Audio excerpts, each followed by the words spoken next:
Hello everyone, welcome back to my channel. आज हम discuss करेंगे अनदर इम्पॉर्टेंट टॉपिक पे, how to create perfect resume.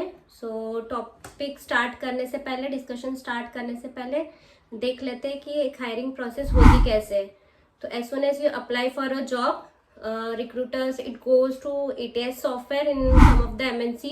तो कोई बड़ी MNC वो ATS सॉफ्टवेयर यूज़ करता है। ATS is nothing but application tracking system. So ये software basically looks for keywords in your resume. अगर keywords are matching with your JD, then your resume got shortlisted for further process. So once वो ATS से पास होता है and then it goes to the HR recruiter basically. फिर recruiter will look for your skills in this particular in resume and then it goes to the hiring manager. फिर hiring manager again check for the important keywords or skills that is matching with the job description. And if the skills or the keywords that match with the job description, then you get a call for your further interview process. So this is the process right from applying for a job and then getting shortlisted for your interview. आज हम देखेंगे, आज हम discuss करते हैं कि resume में कैसे कंटेंट होने चाहिए, किस तरह से होने चाहिए, कौन से फॉर्मेट का रेज्यूमे होने चाहिए और कंटेंट कैसे ऑर्गेनाइज होने चाहिए। So let's start. रेज्यूमे में सबसे पहले हेडिंग पे आपका नाम आ जाएगा। उसके बाद दी कॉन्टेक्ट डिटेल्स लाइक आपका फ़ोन नंबर, ईमेल आईडी जहाँ पे आपको रिक्रूटर कांटेक्ट कर सकते हैं। एंड अगर लिंक्डइन की प्रोफाइल ऐड करना चाहते हो तो यू कैन ऐड दैट। अगर आप फ्रेशर हो and you have a project in your GitHub, so if you want you can add your GitHub URL also at top. And then एक side पे आप आपका डेजिग्नेशन, लाइक आप experience professional हो तो आप आपका डेजिग्नेशन वहाँ पे ऐड कर सकते हैं। एंड देन योर एड्रेस में डिटेल में ऐड करने की नीड नहीं है। You can add the specific city, location, state and pin code, उतना सफिशेंट होता है एड्रेस में। डिटेल एड्रेस की रेज्यूमे में नीड नहीं है। So this is about the heading, like top of the resume. यहाँ से resume start होने चाहिए। Next it comes the professional synopsis. Again this is optional for the one who are experienced candidate can add a professional synopsis. Otherwise who are freshers and who don't have anything to add, they can skip this.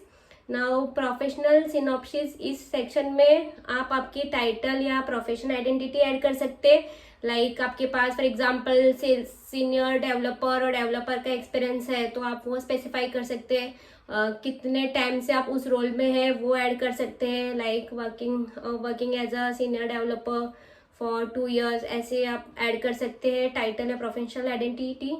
Second आपका years of experience add कर सकते हैं कि आपका overall IT में experience कितना है, उसमें से रेलेवेंट कौन से टेक्नोलॉजी पे है, आप वो ईयर्स ऑफ एक्सपीरियंस ऐड कर सकते हैं।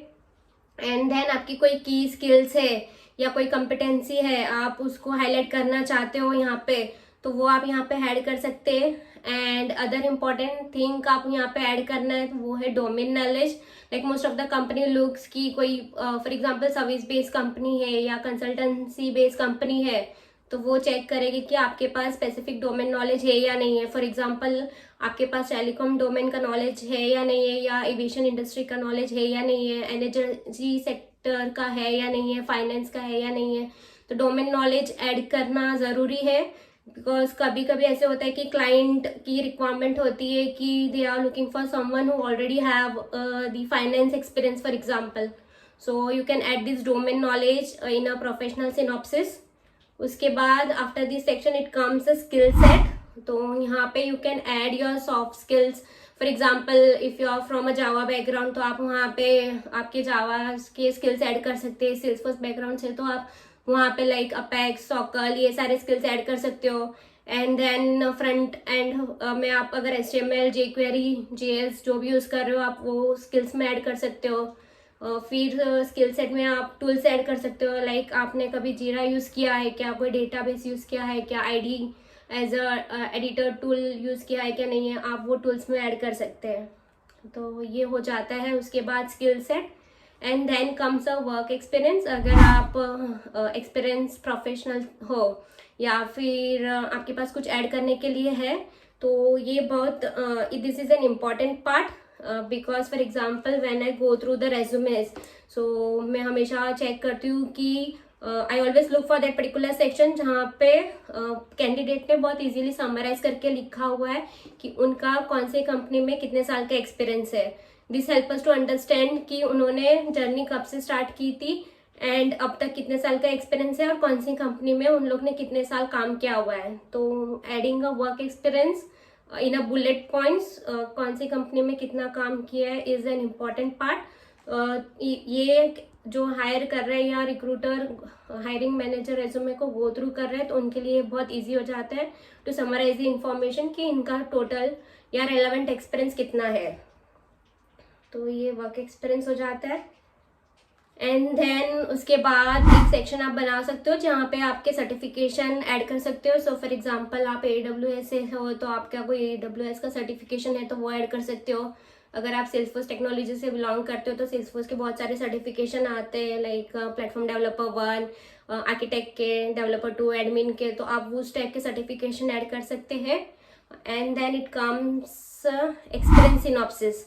यहाँ पे एक्सपीरियंस सिनॉप्सिस में आपको सारे प्रोजेक्ट पे आपने जिस कंपनी में कौन से प्रोजेक्ट पे काम किया है वो हाई लेवल में बताना है, ज़्यादा डिटेल में ऐड करने की नीड नहीं है.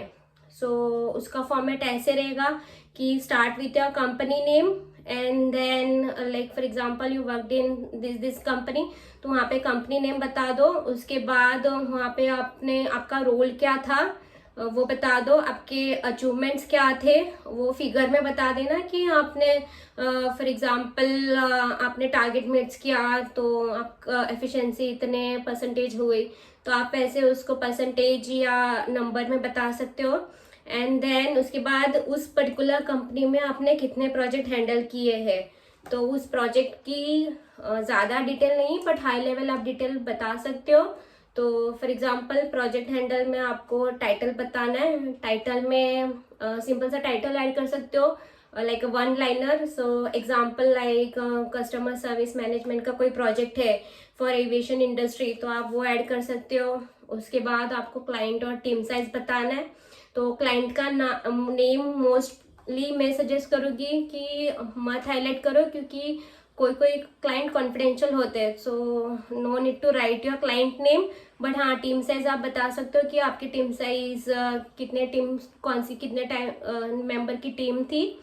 इससे कभी कभी कोई प्रोजेक्ट की रिक्वायरमेंट होती है कि वो एंटरप्राइज लेवल का प्रोजेक्ट होता है जिसमें like numbers of huge number of team member होते हैं. तो हायरिंग बहुत स्पेसिफिक होती है कि we are looking for a candidate who can work under huge team size. So team size इसलिए मोस्ट ऑफ द जो हायरिंग रिक्रूटर्स मैनेजर्स होते हैं वो देखते हैं. या कभी कभी प्रोजेक्ट की रिक्वायरमेंट होती है they want a person who can singly handle the project या 2-3 लोगों के साथ ही काम करना है, बड़ी यूज टीम नहीं है. तो दे चेक कि इनके पास ऐसे प्रायर कोई एक्सपीरियंस है क्या जहाँ पे उन्होंने कम टीम साइज में काम किया हुआ है. तो team size I would suggest is an important point to add, and this really gonna help a hiring manager to figure it out whether this candidate is capable or not. उसके बाद description, तो project का description add कर देना 2-3 line में, not much in detail. ये हो गया एक्सपीरियंस सिनॉप्सिस में. एंड उसके बाद आता है अचीवमेंट. तो अचीवमेंट्स में आपके कोई अवार्ड्स या रिकॉग्नाइजेशन है जो आप हाईलाइट करना चाहते हैं वो आप यहाँ पे ऐड कर सकते हैं. This is really useful. इससे पता चलता है कि आपकी प्रीवियस कंपनी में, जैसे आप एक्सपीरियंस रिसोर्स हो तो इससे पता चलता है कि आपकी प्रीवियस कंपनी में आपको क्या रिकॉग्नाइज किया था, किस साइड से क्लाइंट किया था क्लाइंट के लिए. तो it's good to add. So I would suggest कि आपके पास अगर कोई अवार्ड या रिकॉग्नाइजेशन है जो आपको क्लाइंट से मिला है या आपके मैनेजर से मिला है तो आई वुड सजेस्ट कि add in that particular section. And then it comes the education. तो एजुकेशन में आप आपके डिसेंडिंग ऑर्डर में ऐड कर देना. लाइक आप इंजीनियर ग्रेजुएट्स हो तो पहले BE आएगा, फिर HSC या डिप्लोमा आएगा एंड देन HSC आएगा. तो वो 3 या जो भी आपके है उसको डिसेंडिंग ऑर्डर में ऐड करके वहाँ पे आपके मार्क्स या CGPA जो भी रहेगा वो साइड में ऐड कर देना. एंड देन पर्सनल डिटेल, ये ऑप्शनल है. अगर आपको लगता है कि आपके रेज्यूमे में स्पेस है ना, आप ऐड कर सकते हो. तो यहाँ पे पर्सनल डिटेल में आप आपकी date of birth, nationality, language या हॉबीज ये आप ऐड कर सकते हो। तो इससे मेक श्योर करना कि आपका रेज्यूमे 1 पेज या ज़्यादा से ज़्यादा जो 2 पेजर का बने, उससे ज़्यादा आई वोंट सजेस्ट, लेकिन क्यों इतना काफ़ी है। And try to accommodate all your details within 1 or 2 page. Mostly make sure करना कि आपके जो हेडिंग्स हो उसका फॉन्ट साइज ज़्यादा हो। जैसे प्रोफेशनल सिनॉप्सिस है उसकी फॉन्ट साइज ज़्यादा और उसके कंटेंट जो भी बुलेट पॉइंट में लिखे उसकी फॉन्ट साइज उससे छोटी हो, उससे कम हो बेसिकली। फॉन्ट साइज रेज्यूम में ज़्यादा फैंसी रखने की नीड नहीं है। टाइम्स रोमन या एरियल जो भी डिफॉल्ट डिसेंट सा लगता है, प्रोफेशनल सा लगता है, उसी से रेज्यूमे बनाना। मैं अपना एक टेम्पलेट यहाँ पे डिस्क्रिप्शन में ऐड कर दूंगी, आप उसको लेके आपके कंटेंट उस हिसाब से ऐड कर सकते हो। थिंक इस वीडियो के लिए इतना ही। अगर कुछ आपको डाउट है, क्वेरी है आपके रेज्यूमे में लेके या आपको रिव्यू कराना है, तो do let me know in a comment. I will go through it and try to reply you as soon as I can. So that's it for this video. Thank you.